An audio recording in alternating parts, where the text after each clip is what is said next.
Greetings, ladies and gents, and welcome to the latest edition of RE347, where I take old stories I've narrated and update them to modern audio standards. This particular story is called What Counts, written by ArchivistOnMountain. I looked up at the sky, a single sun in a blue sky, and a small hint of a ring. No moons, though, about standard for a settled planet. I hoped that there would be a large number of sellable goods to be found here, as my luck on the previous 3 worlds was not good. I sighed and resigned myself to fate. There was a reason, after all, that interplanetary traders were known as gamblers. The gamble was looking like a long-term loss lately. A new species had been spreading through the trade routes in the local clusters. These humans were reputed to be extremely adept traders, able to pull a profit from the smallest of transactions, which had been throwing ancient trade routes into insolvency on both lefts and both rights. I had the dubious opportunity to have one join in the last trade run. Hadn't met the Sophont, though. The trading group had landed at the designated spaceport, and we offloaded our display wares and ran our lists of bulk cargo through the local translation net. I pulled my list from the printer and marveled again. The human trader brought with him this new development, and it had spread throughout our group, and for a good reason. Physical reminders of the goods increased sales, while electronic notes were often ignored or deleted on a whim. These price lists gave every contact a physical reminder of my wares, and the permanence of the list made it more likely that the passerby would return and purchase something. Even my recent dry spell had enough small sales trickling through to keep me solvent until my payday would arrive. As I was a little late in claiming a stall outside the spaceport and had to settle for a place next to the human, being next to a new species that used a different pitch and had exotic new goods meant that I would be overshadowed. It didn't look like my dry spell would be broken here, but if I didn't play, I couldn't win. "Hello," the human greeted me. "I'm known as Jack. You?" This could get annoying. Every Sophont has problems with some portion of the interlingua, but we can all speak it badly. But that name, I responded with a V for the first consonant and a click for the ending sound. "Fuck, I'm a Shanath." He laughed a little. "Not bad. What's your line?" His accent was tolerable, better than mine probably, and we settled into standard negotiation stance. His question was immediate shop talk for traders. If he hadn't asked, I would have told him anyway. "I've got a few standard crates of spices from my homeworld." His face rearranged itself. He was probably one of those races that broadcast their internal states via external display. "Good thinking. Organics will always be a good bet for a trade. Me, I'm peddling manufacturing systems." I looked at his displays but failed to see any industrial item. He noticed. "Oh, I'm not selling the actual infrastructure. I've got a few tchotchkes, but they're only to illustrate the idea of fads. I've got an information packet that is a real deal. A way to make a short-term profit off of minor cultural trends." I was puzzled. Okies? The word was almost perfectly designed to be unpronounceable, to me at least. The human laughed again.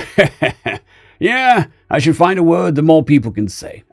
There's small decorative items of no practical use that have an emotional significance only for a small subgroup of the population." "Ah, glumbless, useless items found in your father's elderly mother's domicile." "Glumbles, huh? I'll use that instead, thanks." I had to know. "So what's it like where you come from?" The human made a body movement in response, but then said, "Oh, about like here. Just about every spacefaring species comes from the same kind of world, I think. Water and carbon-based, temperatures in the liquid water range, an environment that encourages both competition and cooperation. We all need motivation to grow, and to think, and to build, and a world with deadly variety seems to be the best at providing that." A trading philosopher. "If you think such deep thoughts, how is it that you are not a scholar? Why do you risk your life and fortune at such an uncertain game of trade?" He was about to answer, but was interrupted by the arrival of the planet's businessmen. The clash of gamblers occupied our attention for the remainder of the day. Most of the shoppers were not interested in large amounts of spices. I had carefully chosen to blend the spice that complemented each other and was safe for the majority of intelligent species. Yet the number of adventurous chefs able to afford my shipment were going to be few in the best of circumstances, and on this world they seemed to be completely absent. Yet there were always a few each hour that would stop and chat and taste from the small sample bowls that made up my display. It was a comfortable, engaging life, just not profitable at the moment.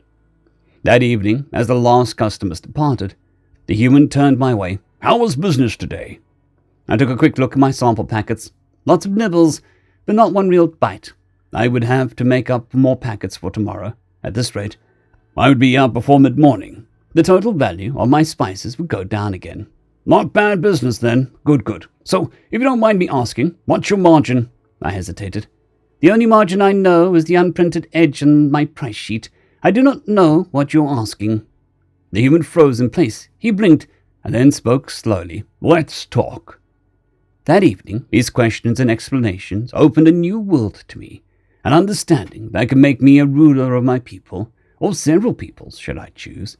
He taught me of the science of counting and categorization, so that a trader can make the wisest of decisions and weather the drought of deals and the vagaries of chance. He taught me much. It seems that our almost limitless energy had made our galactic society lazy. It truly does take a great deal of energy to raise a cargo from a planet to space, and unfathomably more to traverse the great void between the stars. Not having to count the cost of this energy made us lazy. Not caring about the types of costs we incur, just piling all of our costs and gains into the same bucket, and planning based on the current level of the bucket. He laughed when he saw how I kept my record of my profits. He told me the secret of humans. I did not learn the secret, only that there was one, but the hints he gave kept me up all night. Under his tutelage, I did things with my computer system that I never seen done before. Only the casual hints from the human, no. I should grant him the respect of his name, though I cannot speak it. Jack told me that I was not the first to play these games with the future. By morning, I had a decision and a plan. "Well, you have helped me immensely.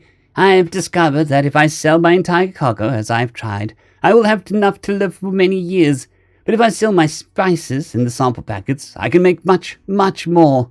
Jack approved. "Good on you. It's great to see that you're getting a handle on your goods." "But I have another plan. It will take longer, but it'll have a great payoff." "What's that? If you can tell me, that is. Traders are always alert to a good secret plan. It was how fortunes got made and competitors got broke." "I'll need your help with it, in fact." Jack straightened up. At his full height, he was still significantly shorter than my species, perhaps only 2 meters or so, which might explain their odd handicap, having only one arm on each side. "What are you suggesting?" I could tell that he was a real trader now, asking for more information before committing to a deal. "I believe that you could sell my spices better than I could. If you will take all my spices, I would ask from you a set of instructional books that would teach me the science of counting and of small-scale nomics." Jack raised his hands and extended a forefinger.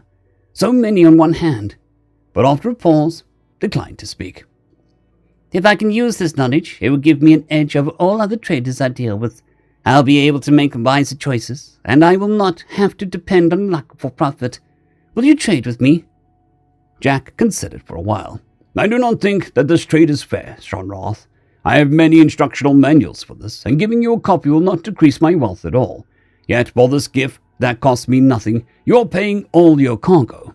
This trade does not balance."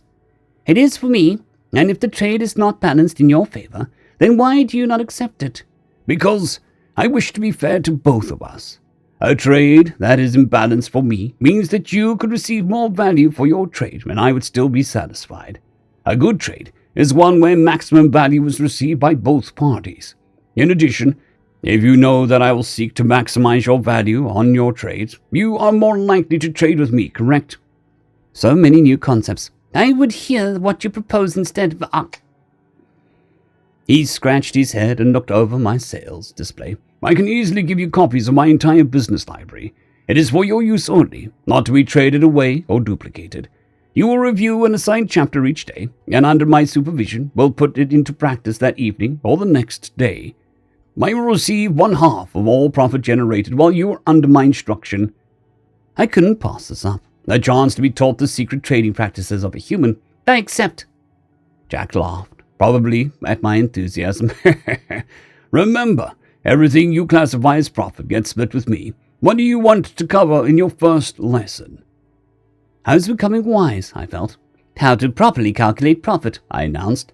Jack laughed at me again. That was how I got my real start as an economic power of my species.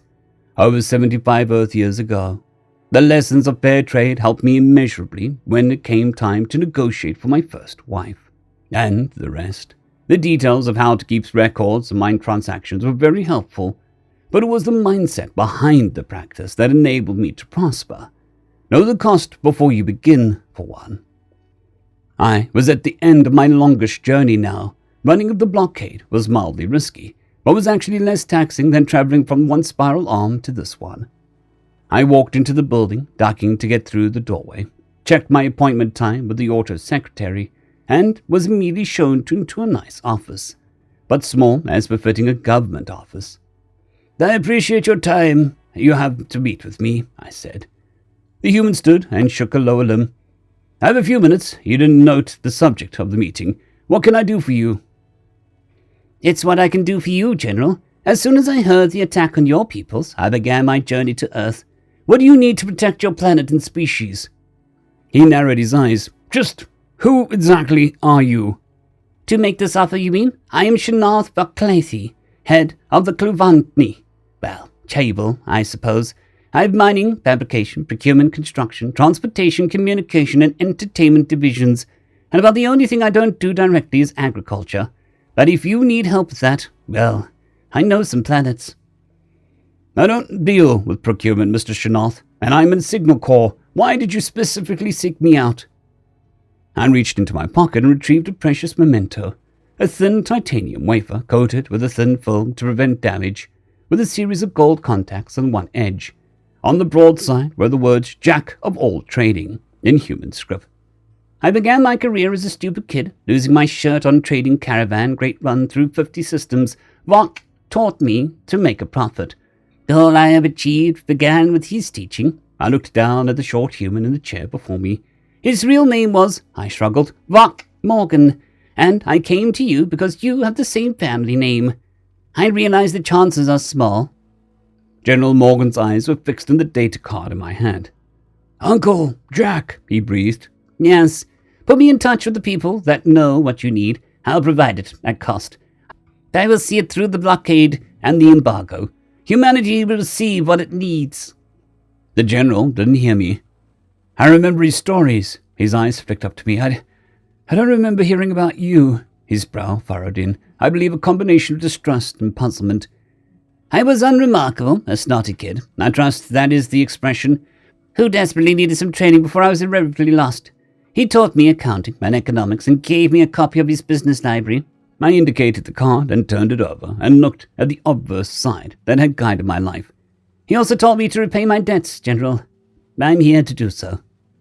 The backside of the card flashed in the light, showing Jack's motto, making friends by making profit. The real secret, Jack once told me, was in making sure that your partner made a profit. You may never know when you will need a favor. It was an investment. Favors are meant to be returned. End of story. I'd greatly like to thank our Tier 5 channel members, Caspar Arnholtz, John Creighton, Manatharia, 050, Dragzoon WRE, and Elijah Silvercross. Thank you very much.